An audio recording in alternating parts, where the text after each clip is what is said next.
Part 7 में अब आपको तीसरी विधि पढ़ाते हैं, रोपण, ग्राफ्टिंग। बच्चों दो विधि पढ़ ली आपने, कर्तन और दूसरी विधि दाब लगाना। अब ये तीसरी विधि है रोपण। जैसा कि नाम से बताया आपको, इसमें हम लोग पौधे के मतलब कि दो भाग इस्तेमाल करते हैं, एक तो स्कंद और एक कलम।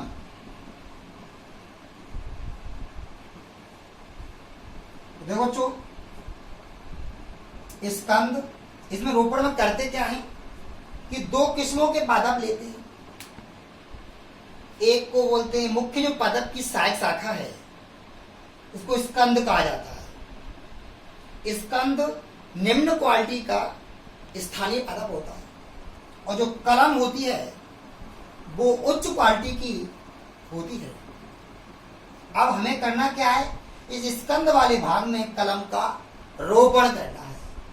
और रोपण कैसे करना है कि दोनों के एधा वाले भाग, जो कैम्बियम वाले भाग है, संवहन पूल वाले भाग है, वो दोनों की मैचिंग होनी चाहिए। उन्हीं के माध्यम से जल को, खनिजों का अवशोषण होता है। इसलिए अब देखो जो रोपण में स्कंद और कलम दोनों को, मतलब कि स्कंद में कलम का रोपण करके उसको धागे से बांध देना है। कुछ समय के अंतराल के बाद दोनों की एधाएं जुड़ जाती हैं, वो इसका विभाजन करने लगती हैं, और इस प्रकार से ये उच्च क्वालिटी का नया पादप बन जाता है। अब इस रोपण की कुछ विधियों की बात करें। रोपण की विधियां,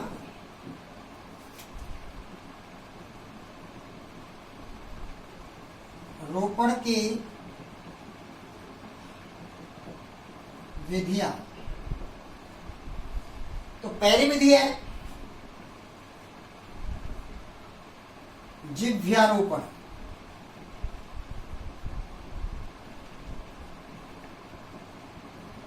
जीभी ग्राफ्टिंग। तो जिह्वारोपण बच्चों क्या करना क्या है, ये आपका स्कंद और कलम, ये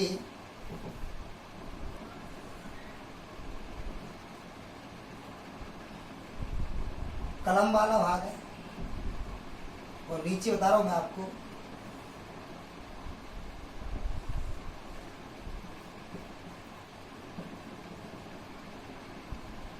ये मुख्य पादप होता है, जिसको हम लोग क्या बोलते हैं,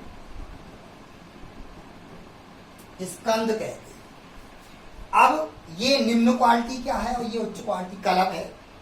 हमें कलम का रोपण करना है, तो इस जिह्वारोपण में दोनों की जो मोटाई होती है एक समान होती है, कलम और स्कंद की। तो बच्चों दोनों में ही 3 से 8 सेंटीमीटर एक तिरछी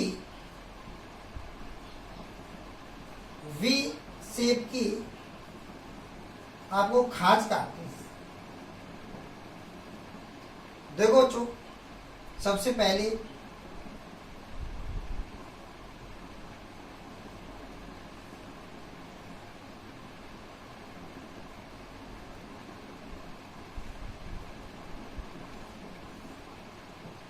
इस प्रकार से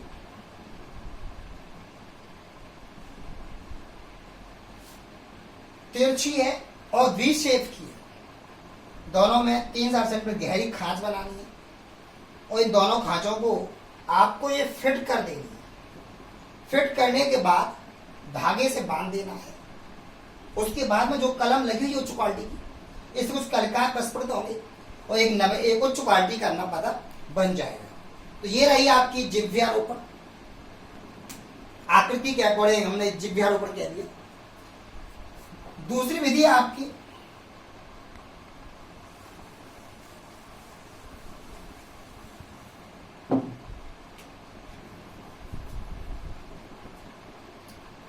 फच्चर रोपण। फच्चर बर्थ ग्राफ्ट। फच्चर रोपण में क्या करते बच्चों, स्कंद और कलम दोनों की मोटाई समान होती है। देखो बच्चों, ये इस कलम है,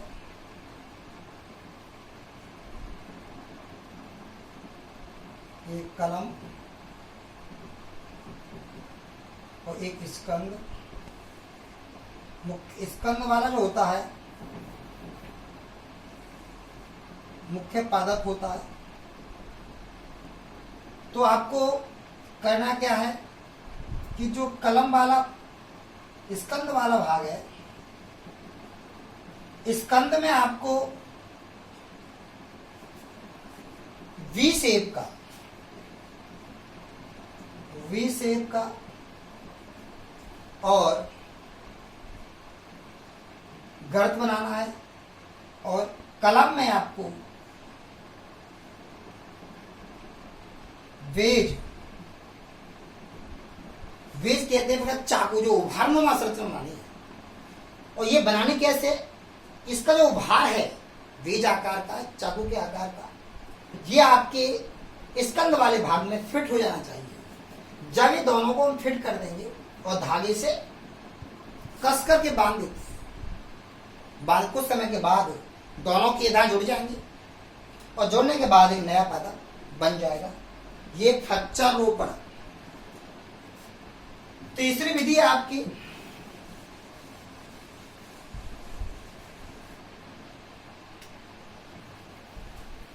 मुकुट रोपण।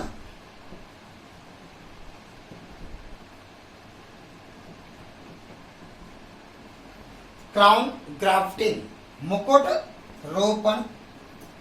बच्चों, इसमें स्कंद की जो मोटाई होती है वो कलम की मोटाई से काफी अधिक होती है।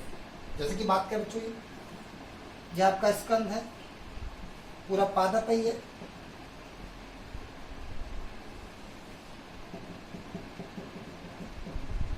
स्कंद, और यहां पर हमारी कोई भी कलम, ये कलम है,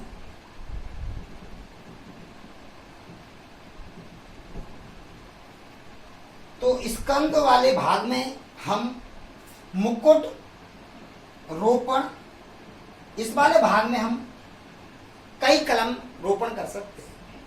जैसे एक कलम हमने यहाँ पर गर्त बनाया और एक कलम हमने यहाँ फिट कर दी।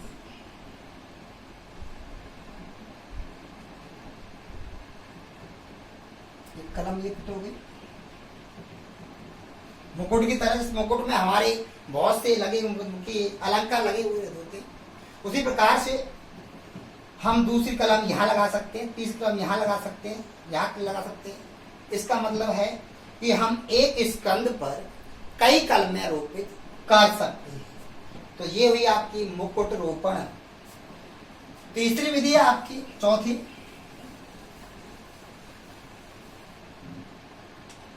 चौथी विधि कलिका रोपण।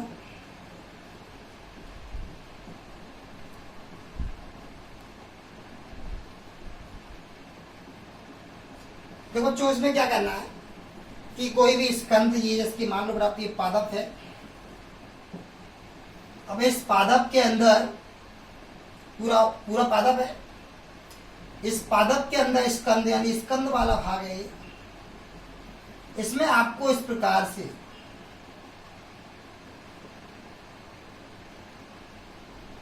एक टी आकार का, टी से एक गर्त बनाना है। तो इसमें इस गर्त के अंदर आप लोग कोई भी कलम, जिसकी हम बात करें इसकी आपको दोबारा बनाना पड़ेगा दर।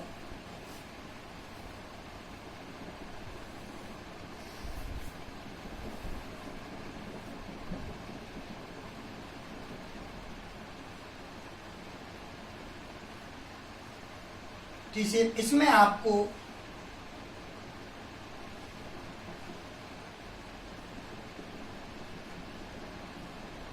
एक कालिका, बोला कलम को फिट कर देना और उसके बाद आपको इसको धागे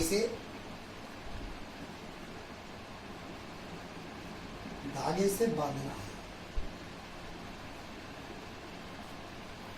तो ये होगी आपकी कालिकारोपण।